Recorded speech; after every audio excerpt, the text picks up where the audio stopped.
vous souhaite la bienvenue et ça tombe bien que ce raid arrive, et j'ai envie de dire il arrive à point nommé, puisque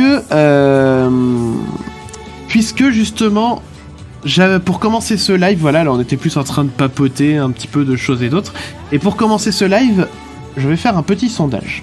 On va faire un petit sondage dans le chat de Twitch. Un petit sondage puisque en fait, j'hésitais entre deux sujets pour ce soir, donc je me suis dit autant demander aux gens qui regardent ce qu'ils en pensent. Donc je vais faire le sondage tout de suite, /Paul, voilà. Il n'y aura pas le bruit de bot. Ah.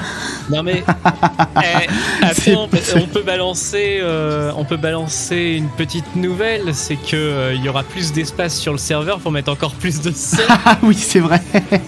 Oui, en plus c'est vrai que mon prestataire ils m'ont foutu un disque de 2 Teraoctets au lieu de 500 Go. La raison évoquée, parce qu'ils avaient plus de disque de 500 Go. Bah, je me suis dit, faites donc, allez-y. Bref, quoi qu'il en soit, mon sondage, il est où ? En fait, voilà, vous voyez dans le titre du live, c'est écrit Live Confidence pour Confidence, puisque en fait, ce soir, on va partir sur un sujet un petit peu plus discussion, témoignage et confidence, puisque, comme je disais, c'est quelque chose, un exercice en fait qu'on n'a pas forcément trop l'habitude de faire déjà de base nous. Et simplement, en fait, ce qui m'a donné l'idée de faire ça, c'est que je suis tombé sur un article qui parle des HPI. Alors qu'est-ce que c'est que les HPI ? Ça veut dire, pour ceux qui ne sauraient pas, haut potentiel intellectuel. Et en fait, haut potentiel intellectuel, c'est ce qu'on appelle plus vulgairement en fait les surdoués ou les... Enfin, il y a plein de termes pour qualifier, là j'ai pas tous les termes qui me reviennent en tête, mais enfin voilà, il y a c'est plus connu sous le nom de surdoué, on va dire. Et on va dire que c'est un article en fait qui déconstruisait un petit peu les mythes autour des HPI, parce qu'il y a plein de mythes qui existent, comme quoi c'est des personnes qui sont en échec scolaire, qui sont plus sensibles, etc. etc. Et du coup, je me suis dit, cet article il est plutôt vrai, il est plutôt criant de vérité. Et pourquoi je dis ça ? C'est parce que je suis bien placé pour le savoir, puisque moi-même j'avais été diagnostiqué HPI quand j'étais en CM2 de mémoire. Avant de rentrer au collège, ça c'est sûr. Et du coup, je me suis dit, pourquoi ne pas parler de cet article en live ? C'est des autistes. Alors non, c'est pas des autistes, c'est... Enfin, je prends pas ton truc au premier degré, t'inquiète pas. Mais pour le coup, on parle vraiment de deux pathologies. Enfin, pathologies, c'est pas des pathologies, hein, c'est des syndromes plutôt, je sais pas trop comment on pourrait appeler ça, différents entre autisme et puis HPI. Bref, peu importe. Peu importe, oui, donc en gros ça c'était le premier sujet, c'était HPI.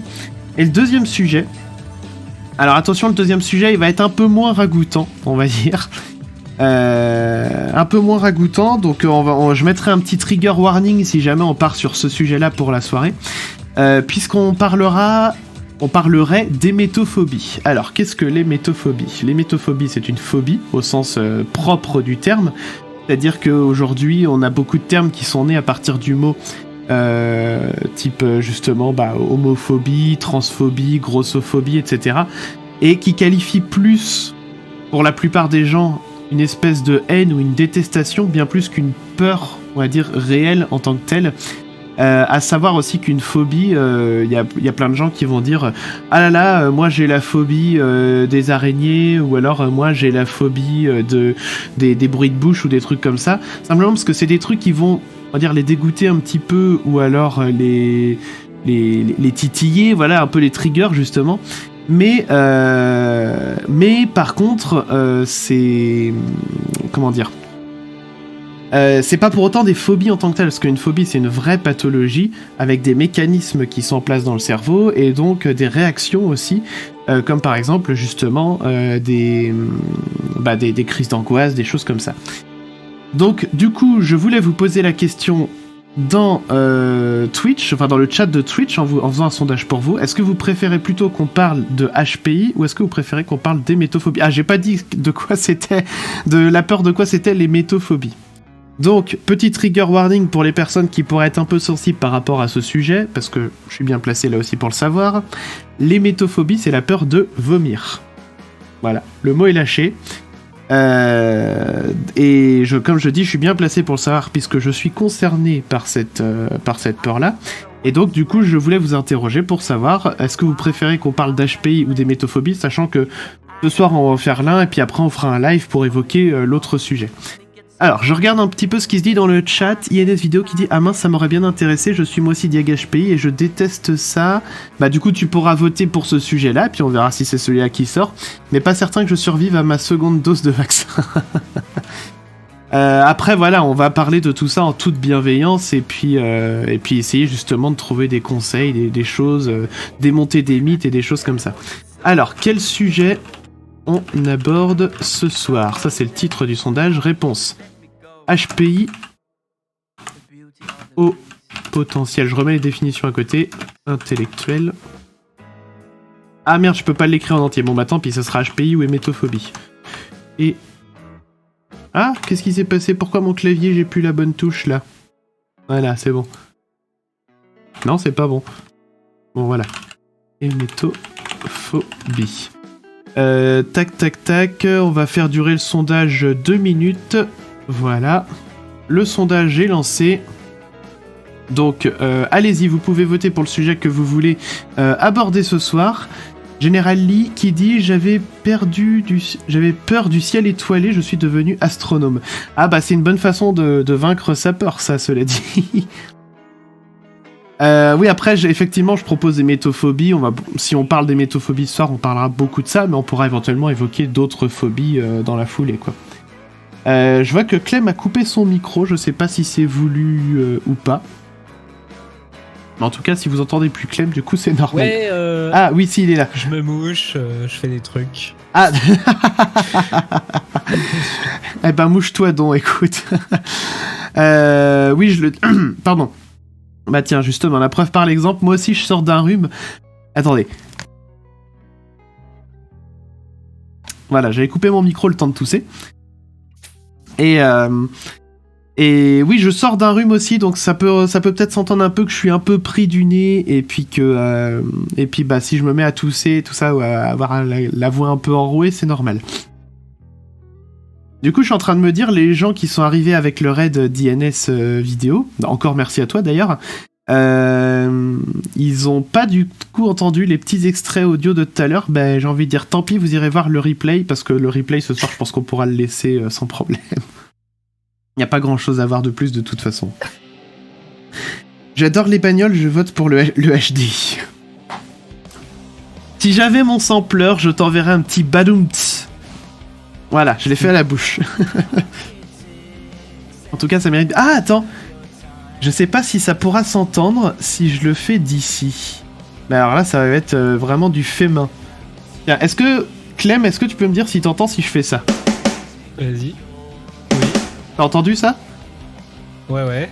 D'accord, bon, je pense que les gens l'ont entendu aussi. Donc pour toi, street photographie. Attends, hop. Voilà. C'était la batterie du pauvre. Alors, le résultat du sondage. Voyons voir ce que vous avez répondu. Quel sujet vous souhaiteriez que l'on aborde ce soir? Je regarde. Et ça part sur HPI pour ce soir, donc on fera un live sur les métophobies plus tard. Donc allons-y, on va aborder ce sujet-là. Tac, on a entendu boum boum. Bah c'est parfait. Ce sondage me donne les gerbes. Faut savoir, je vais te dire une chose, street photographie, si aujourd'hui je peux me permettre quand même de faire un live sur les métophobies, c'est justement parce que je suis suffisamment à l'aise avec ce sujet pour pouvoir en parler en live. À une époque, ce genre, rien que de voir le mot gerbe comme ça, m'aurait évoqué des trucs négatifs dans la tête qui m'auraient fait pas du bien, on va dire. Donc là, si pas un bouquet de fleurs. Et voilà, pas du tout un bouquet de fleurs. Bref, allons-y, parlons des HPI, et je vais vous partager, du coup, je vais vous montrer à l'écran l'article sur lequel je suis tombé, et que je trouvais justement...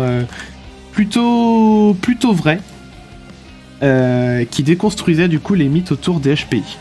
Alors, voilà, je vous partage l'écran, je change de... Voilà, alors oui, les chacals font revenir, mais c'est pas ça que je voulais montrer. Ouais, ça c'est ce que vous voyez au passage, les chacals... Ah oui, alors du coup, non, c'est pas du tout ça. Voilà. Attendez, je suis en train de m'emmêler dans mon... Ça, c'est le son. Dans mon setup. Ça, c'est l'article. Voilà, on va faire ça comme ça. Ça, c'est le site. Voilà. Tac, La webcam. copier. Et je colle ici. Voilà. On va y arriver. Donc, on est sur un article de Slate. Alors, Slate, je vous avoue, je ne sais absolument pas si c'est... Je ne sais absolument pas si c'est... comment dire... Tiens, ouais, je vais remettre le lien dans le chat, c'est pas une mauvaise idée. Je ne sais absolument pas, voilà, si c'est une source qui est très fiable d'ordinaire, mais de ce que j'en ai lu, en tout cas par rapport à ce que moi je sais de l'HPI, justement, ça me semblait plutôt vrai, plutôt intéressant à lire. Bref, allons-y, je lis l'article. Je vais le commenter. Non, alors non, je ne veux pas m'abonner à ta newsletter, Slate. Ça, c'est des anti-patterns du web. C'est une catastrophe. Mais surtout, c'est quoi cette pub? Aussi. J'avais même pas vu cette pub, là. J'ai plus aucune libido, c'est n'importe quoi. Voilà. Oui. Non, mais... c'est pas le moment de parler de ça. On parlera de ça une autre fois. Donc bref, pour en finir avec les fantasmes autour du HPI, je vais commenter cet article-là. Et après, vous pourrez poser des questions si jamais c'est quelque chose qui vous pose des questions et tout. Je pourrais reprendre les questions que vous poserez dans le chat et puis on discutera comme ça ensemble. Allez, c'est parti. Avant de commencer, une dernière chose. Il y avait Superflame aussi un jour qui avait fait un live où il avait abordé justement le HPI parce que lui aussi a été diagnostiqué HPI. Et son live était très intéressant. Il avait écrit tout un texte de vidéo justement parce qu'il voulait aborder ce sujet-là en fait dans une vidéo pour sa chaîne. Et jusqu'à maintenant, il a jamais pris le temps en fait de tourner cette vidéo. Il était pas sûr en même temps de la sortir, donc du coup maintenant c'est un peu perdu dans les méandres de Twitch. Mais bon, au moins c'était pour vous dire que ça existait et que peut-être qu'un jour il refera un sujet autour de ça si vous suivez le travail de Superflame. Allez, je vous lis l'article. Pour en finir avec les fantasmes autour du HPI par Laure Dazinière, et c'est paru donc le 30 août, donc c'est-à-dire il y a 2 jours. Les idées reçues autour du haut potentiel intellectuel n'aident ni les personnes dites douées, ni celles qui pensent l'être. Alors donc avec la photo de l'actrice Audrey Fleurot qui a incarné le personnage principal dans la série HPI justement, que j'ai regardé. Alors j'ai pas vu les 2 derniers épisodes de la série, il faudrait que j'arrive à trouver de quoi les voir. Elle se trouve où cette série ? Alors elle était diffusée sur TF1 et elle est je crois aussi sur Salto, mais je suis pas du tout consommateur des contenus TF1 à part même de la télé en général, à part 2-3 programmes par-ci par-là. Mais HPI ça m'avait intrigué vu que je me suis senti on va dire directement concerné par le sujet. Donc je me suis dit que c'était pas une mauvaise idée de regarder ce qu'ils en disent, et c'est vrai que la série en tant que telle est sympa à regarder, on va pas se mentir, c'est pas du grand art, ça devient de plus en plus ambitieux au niveau de la photographie, les séries qu'on peut voir à la télé française, mais voilà, ça reste de la fiction française avec donc qui vaut ce que ça vaut, donc du très familial, et voilà, et du coup il faut clairement pas prendre le personnage, du coup, je sais plus comment elle s'appelle dans la série, mais le personnage de Audrey Fleurot comme étant... j'ai envie de dire, c'est même pas une caricature d'HPI. À la rigueur, elle est très perspicace et elle est très arrogante, mais c'est... ils auraient pas dû appeler ça HPI à mon sens, parce qu'ils ont fait tout un marketing autour du fait que l'actrice principale était HPI et donc elle allait résoudre des énigmes juste grâce à sa grande perspicacité. Mais non, clairement pas. On est vraiment dans du cliché au possible, et ça c'est vraiment dommage pour le coup. Allez, donc ces individus fascinent et interrogent. Alors là, tu vois, j'ai commencé quand même à me dire individus, c'est un peu impersonnel quand même, en mode des individus quand même. Ils auraient pu dire ces personnes à la rigueur, ou je sais pas, mais pas ces individus. Bon bref, peu importe. On a l'impression d'être un peu des bêtes de foire quand on lit cette phrase. Heureusement, le reste de l'article, il est quand même un peu mieux. On leur attribue des caractéristiques singulières listées dans des articles de presse féminine ou des livres de développement personnel. Ça, c'est bien vrai. INS vidéo, ça c'est juste ma réaction à la description de la série. Ouais, y a un peu de ça. Comme je dis, la série en tant que telle, si on écarte le côté HPI, c'est sympa à regarder. Mais voilà, faut pas regarder parce que t'as envie de voir des HPI en action. Donc ensuite, j'en étais où, voilà. On dit qu'ils sont trop intelligents pour être heureux, qu'ils sont trop différents pour entretenir des relations sociales ou amoureuses harmonieuses. Voilà. Donc ça, on établit les clichés déjà. Mais justement, c'est pour dire après qu'on va les démonter. Qu'on les appelle surdoués, précoces, génies, zèbres, virtuoses ou prodiges, les personnes à haut potentiel intellectuel font l'objet de nombreux fantasmes. C'est la raison pour laquelle elles font de parfaits personnages de fiction. Forcément.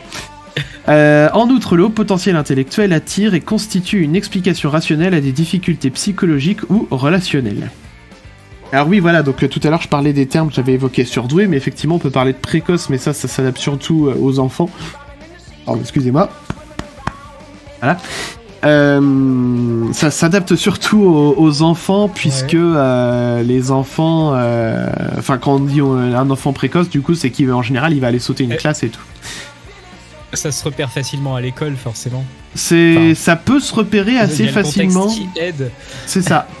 Et ça peut. Et moi, je me souviens que du coup, j'avais pas été encore diagnostiqué HPI à ce moment-là.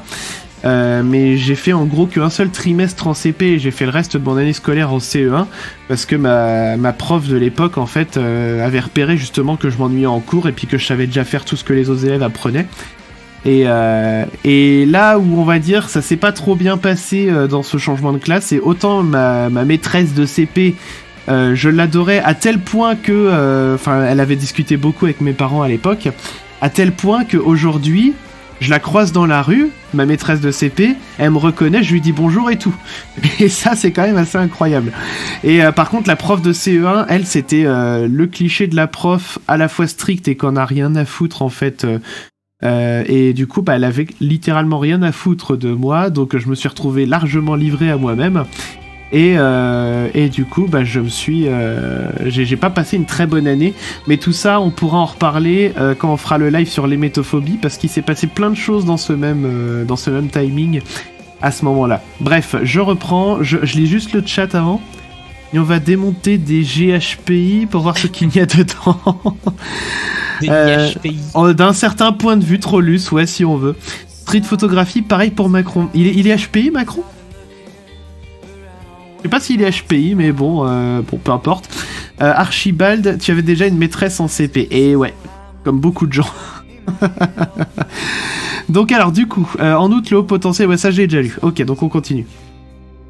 Ah non, mais il aimait bien sa prof. Ah oui, d'accord, oui, effectivement. Alors, mais la somme de stéréotypes qui entourent le haut potentiel intellectuel n'aide ni les personnes dites douées, ni celles qui pensent l'être, et j'ajouterais même, ni celles qui ont des HPI dans leur entourage, parce que du coup, forcément, elles vont avoir des stéréotypes, justement, sur les personnes de leur entourage, et donc ne sauront pas forcément comment appréhender, peut-être, certaines réactions. Alors, on n'est pas des personnes qui vont avoir des réactions complètement disproportionnées à certaines situations de la vie, hein. On n'est pas en train de parler vraiment d'un gros handicap, loin de là. Je sais même pas si on peut qualifier ça de handicap, hein, d'ailleurs, ça n'a rien de handicap même. Mais tout ça pour dire que voilà, ça n'aide pas les personnes dites douées, ça aide pas celles qui se pensent l'être et qui ne le sont pas, et ça aide pas forcément plus l'entourage quand on a des tas de bullshit dans des magazines, comme il disait au début de l'article. Faisons le point avec un chercheur en psychologie cognitive et une psychologue clinicienne. C'est quoi être HPI ? Commençons par la base. Pourquoi parler de haut potentiel ? En France, on utilise plutôt l'expression haut potentiel intellectuel, donc HPI. Expose Corentin Gontier, maître de conférences en psychologie cognitive à Rennes 2 et spécialiste de l'intelligence. Cela permet de dire qu'il s'agit d'un potentiel qui peut se traduire par un talent particulier, mais pas nécessairement. On a tendance à éviter le terme surdoué, trop connoté sinon stigmatisant. Quant au terme précoce, s'il est pertinent pour les enfants, il ne l'est pas pour les adultes. Voilà, c'est ce que je disais du coup tout à l'heure. Il y a un truc, moi, qui me dérange, alors pas dans l'article en tant que tel, mais dans ce que relaye la personne. C'est vrai que surdoué, on dit qu'on évite le terme parce qu'il est connoté et stigmatisant. Et moi, ça me dérange qu'on a qu'un jour, en fait, voilà, il n'y a pas que chez les HPI qu'il y a ce problème-là, hein, on constate le même phénomène avec les couleurs de peau et avec tout un tas de choses. C'est qu'il y a des termes surdoués qui sont là, je vais dire, juste pour qualifier la personne au départ et qui sont là. Alors c'est sûr que c'est peut-être pas le meilleur terme pour parler de ça, mais il est là, il existe. Et puis petit à petit, il y a des gens qui vont venir dire « Ah, c'est quand même connoté, blablabla, et tout, c'est pas terrible de parler de ça. » Ça vient pas forcément de l'extérieur, hein, ça peut parler aussi de personnes qui acceptent mal ce terme-là, mais du coup, ça fait que l'emploi du mot surdoué devient péjoratif. Alors qu'en soi, au départ, il ne l'était pas. Et moi, du coup, j'ai toujours un petit peu de mal avec les termes parce que du coup, on va prendre un autre terme, par exemple zèbre. Et moi, zèbre, c'est vrai que c'est un terme, par exemple, que j'apprécie pas particulièrement. Mais j'irais pas reprocher quelqu'un qui m'appellerait zèbre. Je connaissais pas d'ailleurs. Bah, c'est pas le plus connu. Pourquoi pas licorne, tiens? Ah, c'est une bonne question. Je ne sais pas. Mais j'avoue que même zèbre, je sais pas pourquoi. Je pense qu'il y a une explication, mais je sais pas pourquoi. Et tout ça pour dire que zèbre, au départ, bon, pourquoi pas, admettons. Et puis, petit à petit, il y a des gens qui vont pas l'apprécier, qui vont le faire savoir, et du coup, ça va devenir un terme péjoratif. Donc en fait, à chaque fois, on déplace le terme, on déplace le problème, j'ai envie de dire. Parce que un mot qui qualifie une personne, c'est vrai que ça la range dans une case, on est bien d'accord. Mais le problème, c'est que ça finit toujours par devenir péjoratif. Donc, voilà. J'ai pas trop de solutions, si ce n'est que juste ne pas chercher trop à en vouloir aux gens qui nous appelleraient d'une façon ou d'une autre. Quel que soit le qualificatif, hein, je parle pas forcément que des HPI. Un petit tour par le chat. Je suis HPI au potentiel d'imbécibilité, je le vis bien, merci. Bien joué Archibald. Je déteste zèbre, c'est issu du bouquin d'une psy spécialisée en HPI et qui les considère comme des drôles de zèbres. Ah ouais, d'accord.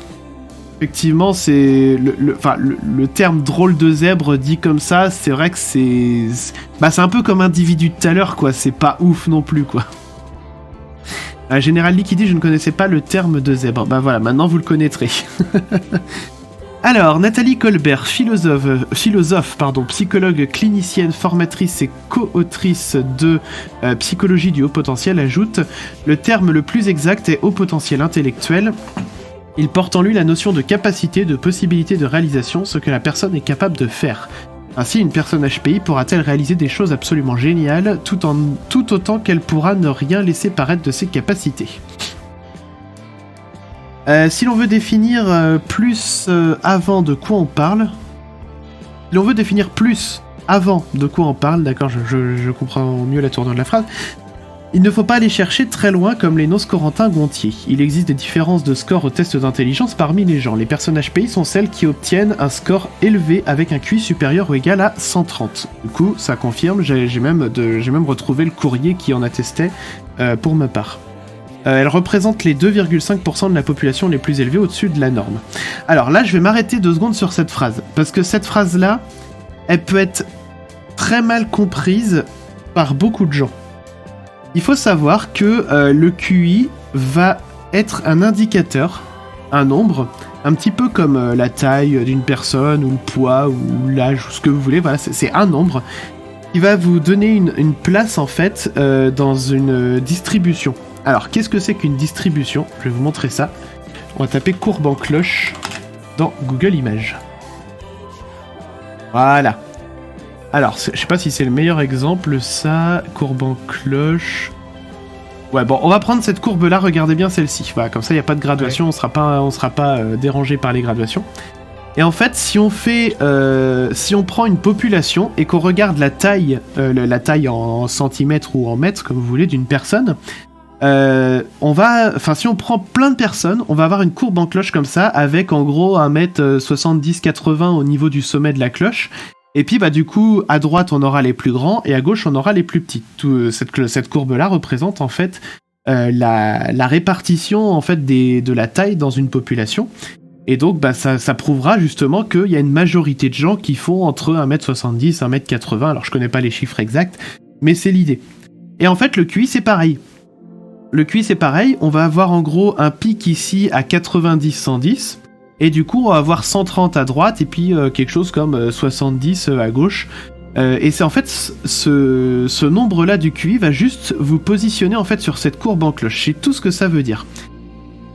Le QI en fait va juste déterminer un certain nombre de critères qui fait que vous êtes capable justement de réfléchir, enfin d'adopter on va dire une certaine réflexion, vitesse je dirais même de réflexion, qui fait que du coup in fine vous allez avoir de meilleures capacités pour résoudre des problèmes qui peuvent être un peu plus compliqués, pour mieux comprendre certaines situations, etc., etc. Mais ça s'arrête là. En fait, le QI, c'est ça, ça mesure ça. Mais en fait, là où beaucoup de gens en fait peuvent se sentir un peu blessés quand ils voient, on va dire, des personnes qui vont dire j'ai un QI de 130 et qui vont se sentir cons à côté d'elles, c'est parce que je dirais, c'est pour deux raisons. La première, c'est que du coup, le QI, on perçoit pas que ça va juste mesurer une partie des capacités du cerveau, mais c'est loin de mesurer la capacité totale de ce qui est capable de faire le cerveau. C'est-à-dire qu'une personne au potentiel, sera capable de résoudre des problèmes de maths très compliqués, mais pour autant, elle pourra très bien être une pine en français ou en histoire, parce que c'est des matières qui lui parlent beaucoup moins, mais pour autant, en fait, ça va pas affecter sa capacité de raisonnement. Et la deuxième chose aussi qui fait que des personnes peuvent se sentir, on va dire, un petit peu inférieures à des personnes de QI, qui ont un haut QI, je veux dire, alors qu'il n'y a pas de raison de se sentir inférieur, c'est parce que la société, et là je vais faire mon instant Joker, on vit vraiment dans une société, l'instant Joker. Ça en dit long, hein. C'est exactement. Parce que en fait la société justement nous éduque avec une espèce de forme d'élitisme qui nous oblige beaucoup en classe à avoir les meilleures notes possibles, à être les fameux premiers de la classe. Et donc forcément des personnes qui vont avoir plus de difficultés ou alors qui correspondent pas forcément au cursus, à la façon dont le cursus scolaire fonctionne, vont automatiquement, à cause de ce fonctionnement-là, se sentir lésés. Et typiquement, c'est je pense à cause de ça que ces personnes-là vont se sentir un petit peu par essence inférieures à celles qui ont un grand QI, alors que il n'y a pas de raison en fait. On a une faculté, il y a des gens qui ont la faculté mettons tu prends, je vais dire une connerie, hein, j'ai pas envie de l'enfermer dans des cases, mais tu prends un Usain Bolt qui est capable de faire un 100 mètres en 6-7 secondes, je sais pas quel QI il a, mais moi je me sentirais bien inférieur à lui sur la course à pied, sur le 100 mètres en tout cas. Mais voilà, tout ça pour dire que on a tous des très bonnes capacités, on a tous des grandes faiblesses. Il faut faire avec et il faut pas surtout s'offusquer de ce que pourrait donner en fait un nombre de QI. Voilà, c'est comme ça. Et je pense que c'est pour ça, comme il disait dans l'article, que y a des individus en fait au potentiel qui ne disent rien sur leur personnalité parce qu'ils savent, soit d'expérience, soit par ce qu'on leur a dit, que c'était quelque chose qui pouvait faire des envieux. Et d'ailleurs j'en parlais tout à l'heure justement quand je suis arrivé dans ma classe en CE1, je disais que c'était pas une très bonne année, déjà parce que la prof en avait rien à faire de moi quand je suis arrivé dans sa classe, j'avais vraiment l'impression d'être un boulet pour elle. Mais en plus de ça, tous les autres élèves avaient une réaction, soit j'étais une bête de foire pour eux, soit... en tout cas, il y avait une espèce de jalousie latente qui s'était installée dans la classe, qui fait que j'étais un petit peu... je dirais pas la tête de turc, mais je me retrouvais un petit peu seul au monde dans cette classe. J'avais juste un copain avec qui je parlais, et puis ça se passait comme ça. Bref, peu importe, hein, c'est le passé, c'est derrière, il y a longtemps que je m'en suis remis. Je vais lire un petit peu le chat avant de poursuivre l'article. Alors attendez, je m'étais arrêté où ? C'est censé être affectif. Ah oui, le terme de zèbre, c'est censé être affectif. Ouais, c'est censé, hein. Pourquoi pas. Ni un cheval, ni avec des rayures. Ni comme un chat, oui. mais ni avec pluie, ni à manger. Eh bien, écoute, Trollus, tu nous en diras tant. Si t'as déjà mangé du cheval, tu m'en diras des nouvelles. Street photographie et une corne sur le front. Du coup, c'est des licornes. La taille, vous dites... Non, tu vas pas nous la faire. Mais si c'est une cloche, c'est pas un HPI. Je crois que tu mélanges un peu tout, la street photographie. Tu parles en dormant, toi. Généraline, non, tu parles en dormant. J'ai pas suivi, là. Ça fait réfléchir, voilà, être anormal, la jalousie. Ouais, voilà, mais voilà, le simple fait d'une notion de norme, en fait... Je préfère autant parler d'une moyenne ou d'une médiane éventuellement que d'une norme, parce que c'est pas une... Enfin, la norme, on va dire, c'est la conséquence de la moyenne d'un certain point de vue, mais... Voilà, c'est pas forcément une norme en tant que telle, quoi. Alors, ni hypersensible, ni solitaire, ni mauvais élève. La supposée existence de caractéristiques spécifiques aux personnes HPI, que ce soit concernant les émotions ou la personnalité, est une idée très française, signale Nathalie Claubert. Cocorico, vive la France! En France, l'identification des enfants à haut potentiel n'est pas systématique. Les personnes qui effectuent un test auprès d'un ou d'une psychologue le font parce qu'elles éprouvent des difficultés. Cela constitue un biais de recrutement. Alors, là en gros ce que ça nous dit, c'est que ça vient démonter le fait que les HPI seraient beaucoup de personnes qui seraient en échec scolaire. À l'époque, quand j'étais en primaire, c'était pas mon cas. Au contraire, j'avais tendance à avoir des très bonnes notes à peu près partout.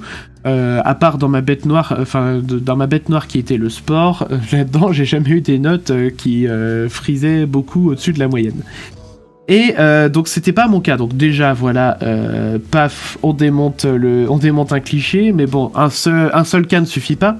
Mais effectivement, c'est un biais de recrutement comme ils disent, puisque c'est des personnes qui vont être en difficulté. On leur dit peut-être que vous avez un HPI, madame, donc ça serait bien qu'ils consultent un psychologue. Ouais. Alors qu'on utilise le terme plutôt surdoué quand ça se passe bien, du coup. Oui, c'est surtout que parce que alors oui, là tu soulèves un avantage. Tu soulèves un truc en fait, Clem. Pourquoi les surdoués seraient en échec scolaire? Et oui, c'est une très bonne question. C'est contradictoire du coup. Enfin, ouais, mais alors justement, il y a une explication à ça en fait.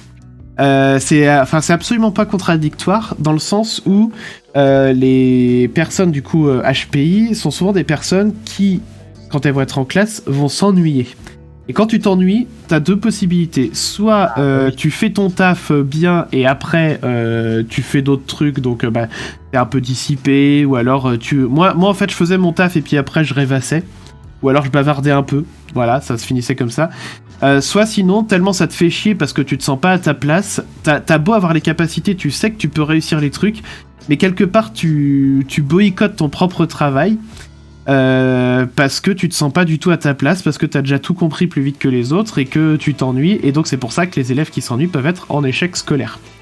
Donc c'est pour ça qu'en fait il y a ce biais de recrutement dont elle parle, Nathalie Claubert, puisque les profs qui détectent un élève en échec scolaire vont dire emmenez-le chez le psychologue, peut-être que c'est un HPI, et du coup dans le lot on va forcément en trouver, et donc c'est pour ça qu'il y a ce biais qui va venir dire il est en échec scolaire, il est HPI, c'est lié. Mais en fait, pas forcément. Il y a aussi des HPI qui sont pas en échec scolaire. Voilà, je sais pas si c'est plus clair aussi pour toi. En tout cas, ça le sera pour tout le monde. Corentin Gontier abonde. La plupart des caractéristiques supposées des personnes HPI, par exemple tout ce qui a trait à la personnalité, au sens de la justice, à l'hypersensibilité, en tout cas pas à l'addiction ce soir, ne sont pas du tout fondées. Leur liste se base essentiellement sur les témoignages subjectifs de psychologues. Une partie du problème est qu'il existe un biais de sélection. On consulte lorsqu'on éprouve des difficultés, d'où une surreprésentation des témoignages de personnes HPI qui rencontreront par exemple des difficultés sociales ou affectives, ou souffrent d'isolement. Voici le problème. Effectivement, si t'as pas de problème, tu passes sous les radars de toute façon. Exactement. À la rigueur, t'es très bon élève en cours, mais voilà, comme tu dis, tu passes sous les radars et ça se trouve, t'es diagnostiqué que à 30 piges ou voilà quoi. Voici le problème. Les études cliniques oublient les personnes HPI qui vont bien, comme tu viens de le dire, Clem. Ainsi, le chercheur note que sur de grosses cohortes de personnes HPI, on ne retrouve pas en moyenne ces supposées spécificités. Donc, en somme, ce que dit cette dernière phrase, c'est que les HPI, ils sont pas plus hypersensibles que d'autres, pas plus sujets au sens de la justice ou avoir des traits de personnalité un peu caractéristiques. À part les traits qui vont suivre, qui dénotent, qui montrent, on va dire, une petite supériorité, pas une supériorité, mais on les voit plus chez les HPI que chez d'autres. Certains traits s'avèrent plus présents, comme une grande créativité ainsi qu'une grande ouverture à la nouveauté, à l'expérience, aux idées et à l'imagination. Et là, je dois dire que je me reconnais pas mal dans cette phrase, parce que grande créativité... Alors, je suis loin d'être quelqu'un qui va faire des tas de choses super bien et tout. En toute modestie, oui. Mais voilà. Mais ce que je veux dire, c'est que je touche quand même à beaucoup de choses, dans le sens où... Encore une fois, je dis pas ça pour me vanter, mais je veux dire, toute la partie graphique des chacals, ça fait des années que je m'en occupe. La partie habillage sonore également. Voilà, il y a tout un tas de choses. Donc, quelque part, ça vaut ce que ça vaut. Ça te permet d'avoir de l'inspiration régulièrement. C'est ça. Et comme je dis, je prétends pas être excellent dans plein de domaines, mais j'ai envie... En fait, c'est ça, moi, ce qui me caractérise, c'est que j'ai envie de toucher à plein de trucs. Je m'intéresse à plein de choses. J'aime bien de temps en temps faire la photo, et puis le lendemain, je vais dire, tiens, je vais m'intéresser à tel autre sujet. Et puis, 2 jours plus tard, ça me fait chier, donc je vais m'intéresser à tel autre sujet. Et un autre problème aussi des HPI... Alors, il n'y a pas que les HPI... ukulélé, si je jouais... Exactement, voilà. Mais un autre problème aussi des HPI, alors il n'y a pas que les HPI qui ont ça, c'est que on peut très vite se lancer dans des projets en mode ah tiens je vais me lancer dans l'écriture d'un nouveau bouquin, paf. Et en fait 2 jours plus tard on n'est plus inspiré, on a d'autres choses qui nous intéressent, donc le bouquin qui était super bien dans notre tête il est parti complètement ailleurs quoi. Tout ce que tu dis là, je me retrouve aussi un peu dedans, mais alors que j'ai jamais... j'ai pas du tout conscience ou quoi que ce soit d'être HPI ou quoi. Hein. Bah, soit tu t'ignores... Moi, je joue vraiment le... Non, mais je joue vraiment le candide là-dedans et... Je me dis oui, effectivement, moi aussi, je suis ouvert, j'ai de l'imagination, blablabla. En gros, ça peut arriver à n'importe qui aussi, tout ça. Ouais, bah en fait, c'est clairement ce que dit cette phrase-là. C'est juste que c'est un trait qu'on retrouve en moyenne plus chez les HPI que chez les gens normaux, mais ça veut pas dire que les gens normaux en sont dénués, quoi. Donc c'est pour ça qu'il faut pas dire... faut pas faire le raccourci en mode t'as une grande créativité, donc t'es HPI. Non, c'est pas automatique, quoi. Je fais un petit tour par le chat. Alors attendez, faut que je tousse. Voilà, et je postillonne sur mon écran. Heureusement, il n'y avait personne en face de moi. Je tiens à vous rassurer, j'ai fait un test PCR dimanche. Il était négatif, hein, donc je peux tousser sur les gens, il n'y a pas de problème. Alors, où est-ce que je m'étais arrêté dans le chat ? Je parle en dormant parce que je suis couché dans mon lit et que je peux m'endormir. Et c'était un rapport à la question d'Archibald, mais alors j'ai pas très bien compris... le rapport avec le reste, mais bon, c'est pas grave, c'est parlé entre vous. Ni isolé ni Archibald, n'y est pas fait ni exprès, ne t'approche plus de mon clavier trop lu. INS vidéo, j'avais de très bonnes notes et n'en branlais pas une, ce qui avait le don d'exaspérer mes profs. Mais c'est ça en fait qui est... On va dire ça, c'est un truc effectivement qui peut aider à narguer les autres, quand t'es pas trop en difficulté entre guillemets sociale. C'est que tu peux limite narguer les autres en disant moi ça y est mon taf il est fait, je peux faire le con, et les profs en fait à partir du moment où ton taf est fait ils osent rien te dire, et c'est ça qui est génial. Bon ça j'ai pas trop joué avec ça, mais je sais qu'il y a des gens qui ont pas hésité à le faire. Archibald qui dit il a planté mon ordi, ah bah rip, et maintenant que je suis adulte je comprends plus rien à rien. Tout pareil que moi, INS vidéo sauf pour les notes, enfin adulte.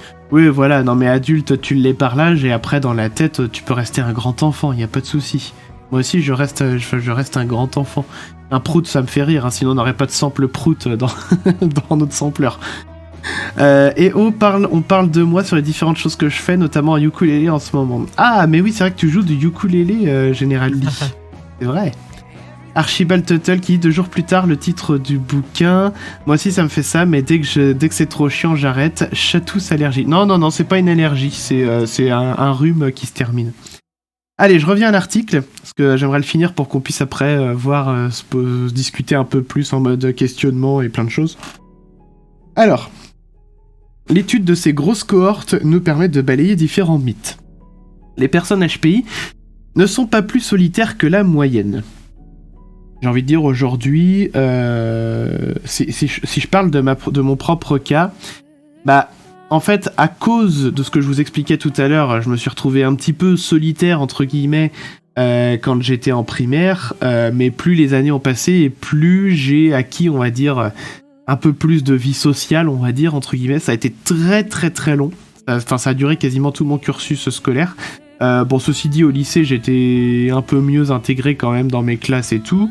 Et puis bon, après, plus tu grandis, je dirais, en grandissant, c'est un peu redescendu, mais parce que plus tu grandis dans ton cursus scolaire, et moins tu te fais des grandes bandes d'amis. Je pense que ça le fait plus ou moins à tout le monde. Tu as 2-3 potes avec qui tu traînes, et puis tu te concentres beaucoup sur ton travail, donc t'as pas le temps de faire grand chose d'autre. Bref, peu importe. Tout ça pour dire que socialement, j'ai mis beaucoup de temps, mais en fait, ça a beaucoup joué des tours aussi sur ma vie actuelle. c'est que comme j'ai été, je sais pas si c'est la cause directe, mais en tout cas ça fait partie des causes, comme j'ai été, on va dire, un peu mis à l'écart quand j'étais en primaire, ça a fait au final que j'ai pas tellement appris à un âge où on apprend justement à avoir l'âge de raison, à vivre un peu en société et tout ça. J'ai pas tellement appris les codes de vie en société, si bien que en devenant adulte, j'ai très vite perdu la confiance en moi, et encore aujourd'hui, c'est quelque chose sur lequel je travaille beaucoup, c'est de regagner confiance en moi pour reprendre un peu d'assurance, et voilà, et puis pouvoir, on va dire, discuter plus facilement avec des personnes, être beaucoup moins timide, etc., etc.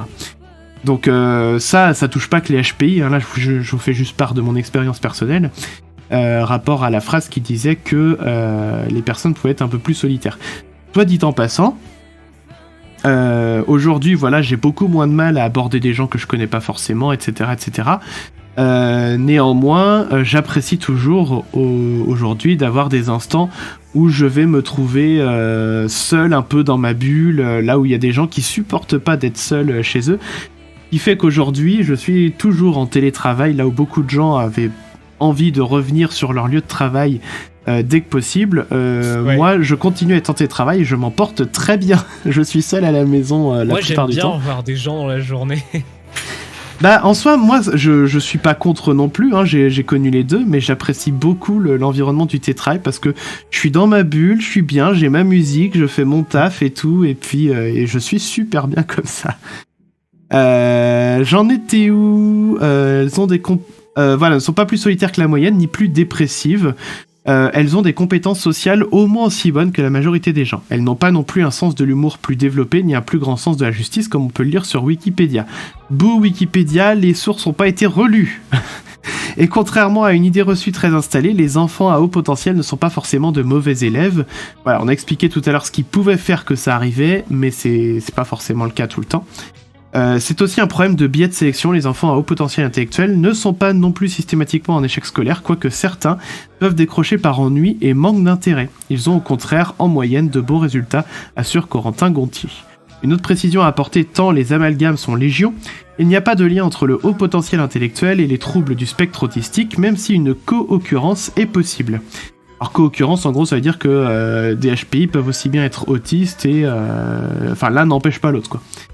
D'autres troubles développementaux comme le trouble de déficit de l'attention avec ou sans hyperactivité, la dyspraxie ou la dyslexie peuvent toucher des personnes à haut potentiel intellectuel, mais rien à ce jour n'indique qu'ils soient plus ou moins fréquents chez les personnes HPI.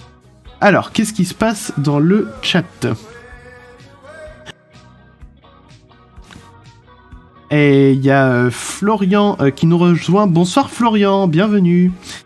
Donc oui, qu'est-ce qui se disait dans le chat ? Ça, je l'avais déjà lu. Ne peut me n'y occuper du chat.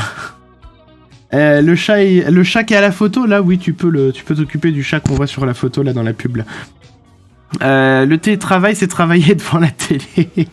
Alors non, je ne travaille pas devant ma télé, je travaille dans ce bureau même. C'est travailler dans un téléphérique. J'avais pas vu ta réponse, Clem. Un téléphérique. Remarque, travailler dans un téléphérique, bon, faut pas avoir le vertige, mais avec les paysages, il y a moyen que ce soit sympa. Je sais pas si c'est le meilleur environnement en point de vue confort, mais avec les paysages, c'est sympa. Pardon, j'ai pas coupé mon micro assez vite. Ensuite, les personnes... Et bonsoir à Florian. Et oui, bonsoir à lui. Les personnes HPI n'ont-elles pour autant aucune caractéristique commune ? Si, et en toute logique, celles-ci ont essentiellement trait à la cognition, comme le développement précoce du langage et de la lecture. Nathalie Claubert détaille, ces traits s'avèrent plus présents en moyenne, comme une grande créativité, ainsi qu'une plus grande ouverture à la nouveauté et à l'expérience. Et plus particulièrement, une plus grande ouverture aux idées et à l'imagination. De manière plus discrète, on retrouve également une sensibilité légèrement plus élevée. Alors, qu'est-ce qu'on peut dire là-dessus ? Donc, la grande créativité, j'en ai parlé tout à l'heure, je reviens pas dessus. La grande ouverture à la nouveauté et à l'expérience. J'avoue que moi, j'aime bien les choses nouvelles. J'aime bien m'intéresser à des choses nouvelles, en tout cas dans certains domaines bien précis. Typiquement, quand je sais, mettons, que je vais aller chez des gens que je connais pas, alors, je vais pas être là en mode fouineur, hein, bien entendu, mais j'aime bien mais à entrer dans une maison que je connais pas pour voir comment est faite la maison, pour voir la déco qu'ils ont mise, etc. Je juge pas forcément, c'est juste la sensation de nouveauté en fait qui me plaît, le fait de voir des nouvelles maisons. Donc je prends un exemple parmi tant d'autres. Ou alors, mettons, qu'est-ce qu'on pourrait citer d'autres de différents Alors là, c'est les toilettes, là, c'est le ballon d'eau chaude. Voilà. Non, j'ai pas d'autres exemples là qui me viennent en tête, mais c'est vrai que voilà, les choses, les expériences nouvelles dans les domaines où en tout cas on est confort, ça c'est quelque chose qu'on apprécie beaucoup, c'est généralement des très bonnes expériences pour nous. Sauf évidemment si ça se passe mal, on est bien d'accord. Mais ce que je veux dire, c'est qu'en général, on prend notre pied quand... Enfin, moi c'est mon cas en tout cas, quand j'aime bien découvrir des nouvelles choses, des nouvelles expériences. Et plus particulièrement, une plus grande ouverture aux idées et à l'imagination. Oui, pourquoi pas. Après, je sais pas ce qu'ils entendent par ouverture aux idées. Est-ce qu'on parle d'idéologie ? Est-ce qu'on parle de... Je sais pas. De manière plus discrète, on retrouve également une sensibilité légèrement plus élevée. Ouais, voilà, ça doit être discret. Je sais que ça tient un peu... Enfin, quand ils disent légèrement plus élevé, je pense que ça doit être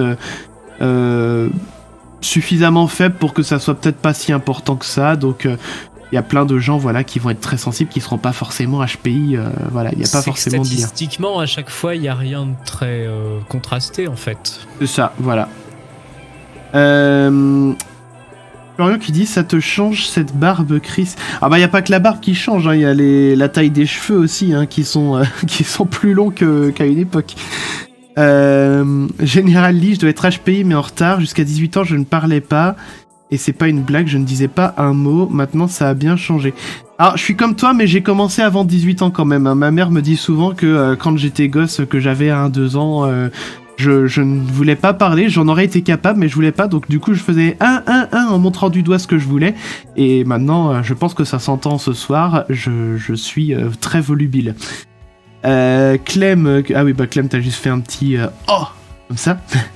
Il y a une vidéo, je peux pas m'empêcher d'explorer la bibliothèque à chaque fois que je vais chez quelqu'un. Mais c'est ça qui est marrant, ouais, c'est que il y a une curiosité en fait assez naturelle.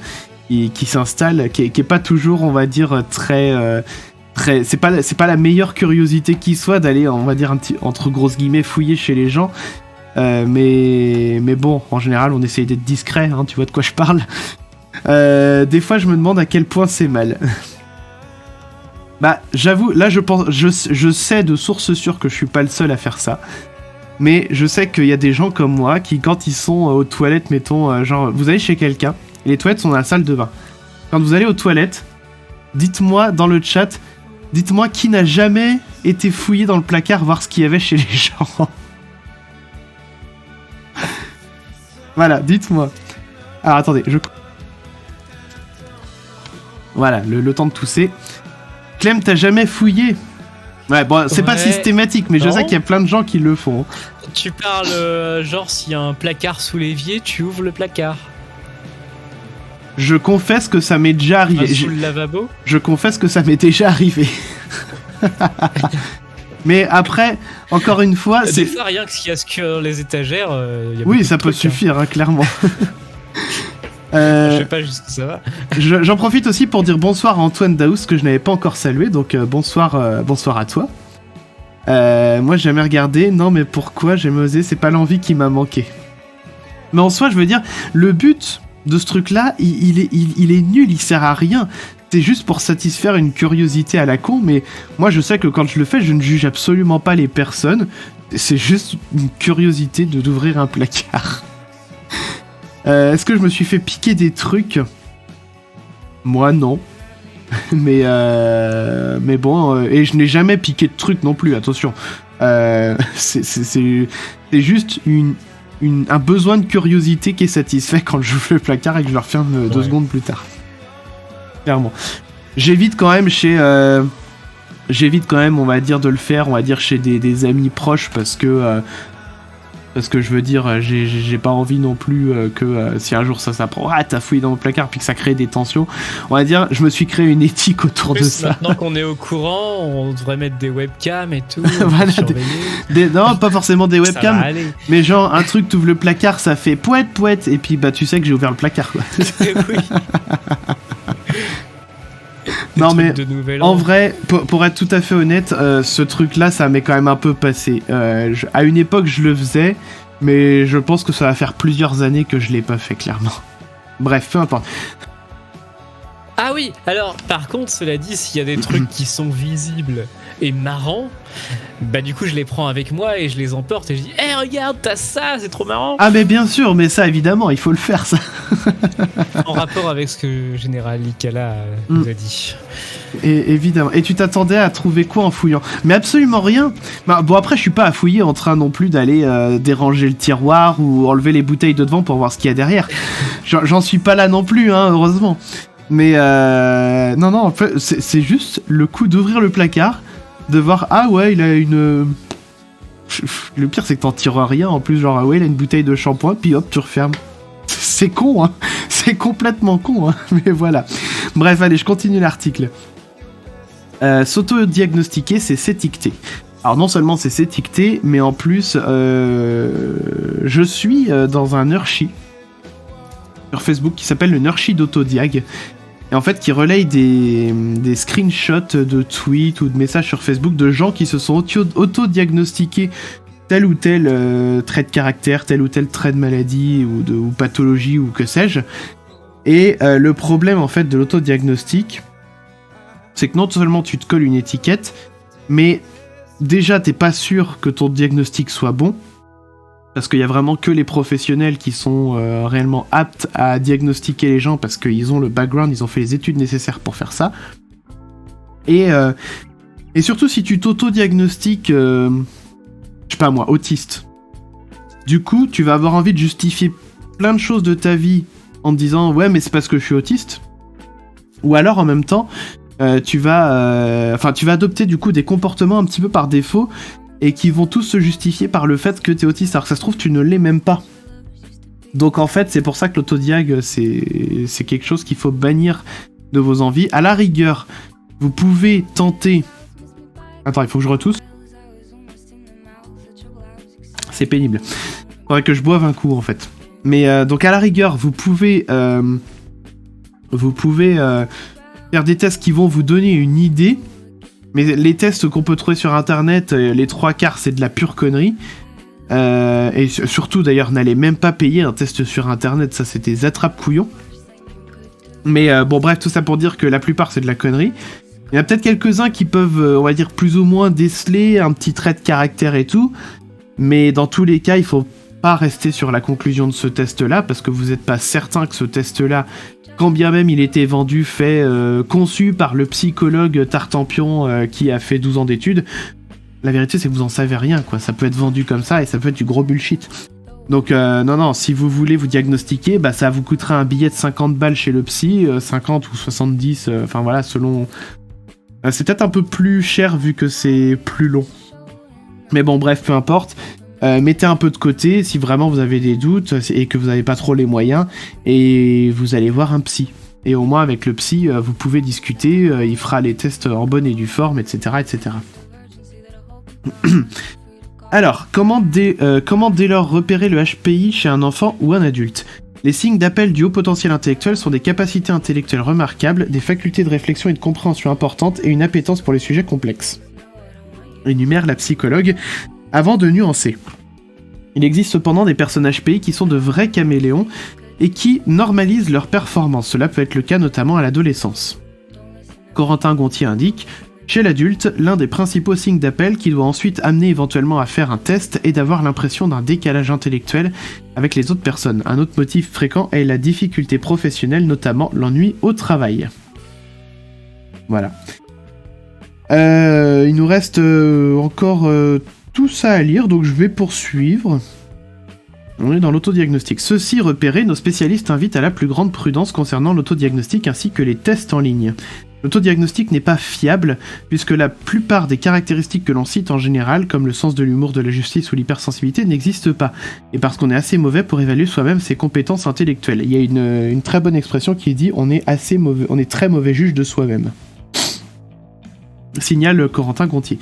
Et d'ajouter, dans le cadre des demandes de consultation pour suspicion de haut potentiel, on identifie effectivement un HPI dans environ 1 cas sur 3 à 1 cas sur 5. Donc, tout ça pour dire qu'il y a quand même beaucoup de faux positifs parmi les tests qui pourraient être faits sur internet, quoi. Voilà.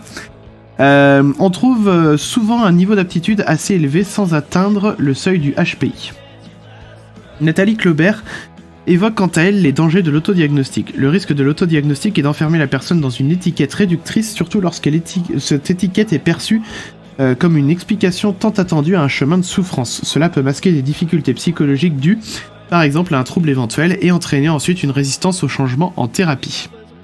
Elle évoque des personnes qui souffrent par exemple d'isolement ou de difficultés sociales et se résignent en se disant « c'est parce que je suis HPI, c'est ainsi que et je ne saurais changer ». Voilà, donc c'est exactement ce que je disais. Il faut pas s'enfermer dans un schéma de pensée si vous avez déduit par vous-même que vous étiez tel ou tel truc. Qu'est-ce qui se dit dans le chat ? O1G, alors j'ai peut-être plus le mot, mais non Clem. Pourquoi je ne suis pas surpris ? Bah moi je suis psychopathe. Ça y est, tu lis le contexte, Chris. Ouais, mais alors du coup il doit me manquer un bout du contexte quand même. Remonte un petit peu. Attends. Avant le mais non Clem. Ah, j'ai jamais fouillé, oui d'accord, ok. Ok. Moi je fouille pas, mais du coup si je tombe sur un truc marrant qui était là visible directement... Ah oui, d'accord. Ah, et du coup le O1G, un G c'était le fameux jouet pour adultes, j'imagine du coup. Si c'était à la vue de tout le monde en allant aux toilettes, bon... Effectivement. Bah moi je suis psychopathe. Bah tu nous en diras tant. INS vidéo. Je connais quelqu'un qui se justifie constamment de faire ci ou ça parce qu'autiste, je ne sais pas si c'est autodiag, mais plus le temps passe, plus j'ai l'impression que c'est avant tout une excuse pour se comporter comme un connard. Eh ben voilà, c'est typiquement ce que les autodiag font. Donc la personne en question est peut-être vraiment autiste, hein, donc il faut... Enfin, il y a que un psy qui pourra en attester, mais en tout cas, effectivement, oui, c'est pas parce que t'es autiste que t'as le droit de te comporter comme un connard, on est bien d'accord. J'ai tapé mes symptômes sur Doctissimo, cancer des ovaires, j'ai un lumbago. Bah surtout toi, Archibald, c'est ce qui s'appelle faire ses propres recherches, effectivement. Un truc à pile, ouais, on est bien d'accord. Une télécommande. Bref, je continue. L'intérêt de le savoir ou non. Alors là, j'ai trouvé cette partie-là intéressante. Ah, bref. Tous deux préconisent d'effectuer des tests auprès d'un spécialiste. Cela coûtera entre 250 et 500 € pour en avoir le cœur net. J'ai pas le souvenir que c'était aussi cher, mais en même temps, on était encore en francs à l'époque, donc ça a pu changer. Nathalie Claubert précise ce que cette somme recouvre. Dans un premier temps, le psychologue effectue un entretien d'anamnèse. Un entretien d'anamnèse, en gros, donc oui, ça sera pas qu'en une seule séance, contrairement à ce que je disais tout à l'heure. En gros, c'est un premier entretien où on va discuter avec toi et le psy, en fait, à ce moment-là, va essayer de cerner un peu quand même ta personnalité avant de juger s'il faut vraiment faire passer un test d'HPI ou pas. Puis il fait passer le test à la personne à l'occasion d'un second rendez-vous. Enfin, lors d'un troisième rendez-vous, il propose un compte-rendu. Cela représente près de 10 heures de travail pour le psychologue. Donc 10 heures de travail pas que avec le patient, puisque quand il fait passer le test, enfin après il faut qu'il analyse les résultats, donc c'est pour ça que c'est pas donné comme prix. Mais enfin voilà, on dit souvent la santé ça n'a pas de prix, les consultations psy peuvent être remboursées par des mutuelles, faut avoir des bonnes mutuelles pour ça, enfin les bonnes mutuelles pour ça. Et voilà, aller voir un psy en tout cas c'est pas une tare, loin de là, au contraire. Moi comme je dis souvent, aller voir un psy c'est déjà le premier pas vers la guérison. Qu'est-ce qu'il se dit dans le chat? Un poste de radio, un chien qui hoche la tête et surveille le PQ. Un petit canard jaune, évidemment. Pourquoi j'ai l'image en tête? Une décoration de bon goût pour les toilettes. Exactement. Alors, dans un premier temps, voilà, donc ça je l'ai déjà lu. Une fois le diagnostic de haut potentiel posé, qu'en faire? L'intérêt... Attendez, vous savez quoi? Je vais faire une pause, je vais aller chercher un verre d'eau parce que là, ça devient terrible. À tout de suite, les gens, je reviens.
Voilà, je suis de retour. J'en ai profité pour prendre un peu de sirop contre la toux. Ça fera pas de mal. On a nos micros. Et on a nos micros, voilà. Donc espérons que je tousse moins à partir de maintenant. J'ai mon verre d'eau à côté de moi, quoi qu'il en soit. Qu'est-ce qui se dit dans le chat? Il se dit plein de choses. Donc on était au chien qui hoche la tête. Alors... Clément est jaune, mais c'est un poisson. Ma nièce au maman a même canard jaune, moi qui tousse. Ah, ça c'est pas mal ça. Tu as l'imbago, mais aussi un don d'ubiquité poussé à donf. Je n'ai pas le son chez A et N. Je ne suis que d'un œil. Alors attends, parce que AN, ça doit être Astronogeek et Nico. Mais AN, pour moi, c'est Andreas et Nicolas, donc c'est pas du tout la même chose. Mais effectivement, ouais. Mais d'ailleurs, oui, comme je disais tout à l'heure, je pense qu'après ce live, s'ils sont encore en live, j'irai leur faire un coucou aussi. Soirée confidence, pas forcément que des trucs à pile, il peut y avoir des posters originaux aussi accrochés au mur. Oui, c'est vrai, j'ai trouvé un marteau piqueur dans les chiottes de quelqu'un, il m'a dit que c'était pour des travaux. Ah bah, on peut trouver tout un tas de choses dans les toilettes. Hein. C'est une pièce où il peut se passer bien plus de choses que ce qu'on pourrait croire. Bref, peu importe. J'en étais au moins dans la lecture de l'article. Une fois le diagnostic de haut potentiel posé, qu'en faire? Ah, c'est une bonne question. L'intérêt est nettement différent selon qu'il s'agisse d'un enfant ou d'un adulte. Pour les enfants, passer un test... On n'a pas l'article. Ah, pardon, j'ai pas remis... Voilà. L'intérêt est nettement différent selon qu'il s'agisse d'un enfant ou d'un adulte. Pour les enfants, passer un test d'intelligence auprès d'un psychologue peut être pertinent pour confirmer un HPI. Dans le contexte d'un mal-être, de difficultés scolaires, etc. Identifier un HPI peut conduire à des aménagements comme un saut de classe, une intégration au sein d'une classe d'enfants à haut potentiel intellectuel ou encore un enrichissement des apprentissages, des dispositifs qui peuvent tous avoir un effet bénéfique, suggère Corentin Gontier. Alors, Corentin Gontier a bien dit qu'ils peuvent avoir, pas qu'ils vont avoir. Je dis ça parce que moi je me souviens que quand j'ai passé mon test du QI en CM2, donc j'avais déjà sauté une classe, Et en CM2, du coup, je passe le test du QI sur recommandation de mon prof d'école. Et du coup, suite au résultat, on m'a dit si soit en fait l'année prochaine tu vas au collège classique, collège Saint-Blaise à Vertou RPZ, soit on peut t'envoyer dans un collège spécialisé où il y a que des HPI comme toi et du coup ils auront un cursus plus adapté. Et j'ai refusé d'aller dans le collège des HPI. Et la raison exacte, je sais plus laquelle c'était.